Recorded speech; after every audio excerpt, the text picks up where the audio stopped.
संजय सिंह जो हैं वो कर्नाटक के नतीजों को कैसे देखते हैं, क्या संकेत मिल रहे हैं? कांग्रेस कहती है कि हम अकेले दम पर बीजेपी को हरा देंगे। देखिए, एक फिल्म आई थी दीवार, जिसमें अमिताभ बच्चन के हाथ पे किसी ने लिख दिया था मेरा बाप चोर है।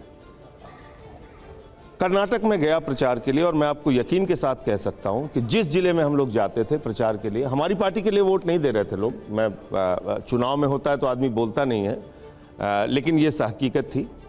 हर आदमी एक ही बात कहता था, 40% कमीशन की सरकार, 40%। तो 40% कमीशन की सरकार दीवार फिल्म के अमिताभ बच्चन की तरह कर्नाटका सरकार के माथे पे लिखा गया था।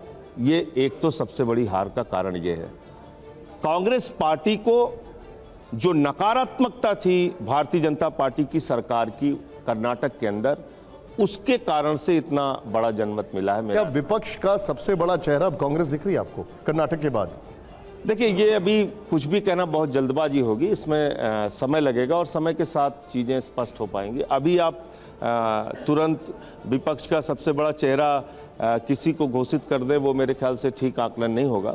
हमने देखा है कि 2018 में 3 राज्यों में कांग्रेस पार्टी जीत के आई थी, छत्तीसगढ़, मध्य प्रदेश, राजस्थान, और 2019 में बुरी तरीके से हार गई उन्हीं राज्यों में। तो जब आप 2024 का इलेक्शन लड़ेंगे उस समय बिल्कुल कहानी अलग होगी और उसके लिए अलग से तैयारी करनी पड़ेगी।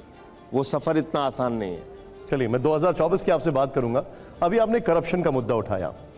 सुप्रीम कोर्ट का फैसला दिल्ली सरकार के पक्ष में आया है, लेकिन हुआ यह कि फैसले के फौरन बाद ही सरकार ने उस अधिकारी को काम से बेदखल कर दिया जो शराब घोटाले के आरोपों की जांच कर रहा था। देखिए, ऐसा है, 8 साल में पहली बार हमको अधिकार मिला। 8 साल का लंबा संघर्ष और लड़ाई हुई, सुप्रीम कोर्ट में जाके हमें तब अब न्याय मिला। और कितने गतिरोध हमारे काम में लगाए गए। आप छोड़ दीजिए अरविंद केजरीवाल, भारतीय जनता पार्टी और आम आदमी पार्टी की बात, मोहल्ला क्लिनिक के जैसे काम में, घर घर राशन पहुंचाने जैसे काम में, बुजुर्गों की तीर्थ यात्रा जैसे काम में, ऐसे ऐसे कामों में रोक लगाई गई। अगर किसी दिन बैठ के पूरी फहरिस्त बनाऊंगा ना, तो मोटी मोटी कई किताबें बन सकती है। 9 दिन तक दिल्ली का मुख्यमंत्री एलजी के ड्राइंग रूम में अपने मंत्रियों के साथ इसलिए बैठा रहा कि मोहल्ला क्लिनिक सैंक्शन कर दो। 5 दिन तक हमारे 3 मंत्री अनशन पे बैठे रहे। ये छोटी पीड़ा नहीं, लेकिन संजय जी, हमारे 43 विधायकों पे फैसले के बाद फर्जी एफआईआर करके उनको जेल में डाला गया। निशान जी, आपको सुन के हंसी आएगी। संजय जी, सुप्रीम कोर्ट के फैसले के बाद आप सबसे पहला फैसला वो थोड़ी लेंगे जो किसी आरोपों की जांच कर रहा है, शराब घोटाले की जांच कर रहा है, उसी को हटा देगा। आपने तमाम अखबारों की खबर पढ़ी होगी, जिस व्यक्ति का नाम लिया जा रहा है, मैं उसके ऊपर तो आरोपों की लंबी फहरिस्त है। आपने क्यों बैठा रखा है ऐसे व्यक्ति को विजिलेंस में, जो खुद कई भ्रष्टाचार के मामलों में घिरा हुआ है?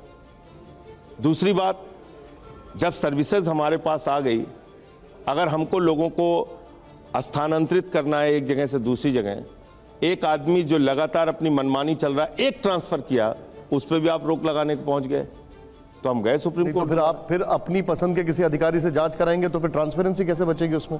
ये आप कैसे कह रहे हैं कि हम अपने पसंद के अधिकारी से जांच कराएंगे? जांच शुरू भी नहीं हुई और आप पहले से ही मैं पूछ रहा हूं आपसे, ये मेरा सवाल है। मैं ये कह रहा हूं कि जिन लोगों के ऊपर खुद दाग है, उन लोगों को आपने ऐसी जगहों पर बैठा रखा है जो जांच की जिम्मेदारी लिए हुए।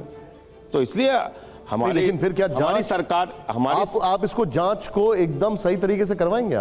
आपको शक क्यों हो रहा है? आप प्रतीक्षा कीजिए। सवाल पूछ रहा हूं बस। नहीं, मैं समझता हूं कि ये शक नहीं है, सवाल है, सिंपल सवाल है। नहीं, एकदम से हम जब सारे काम सही कर रहे हैं वो भी काम सही करेंगे।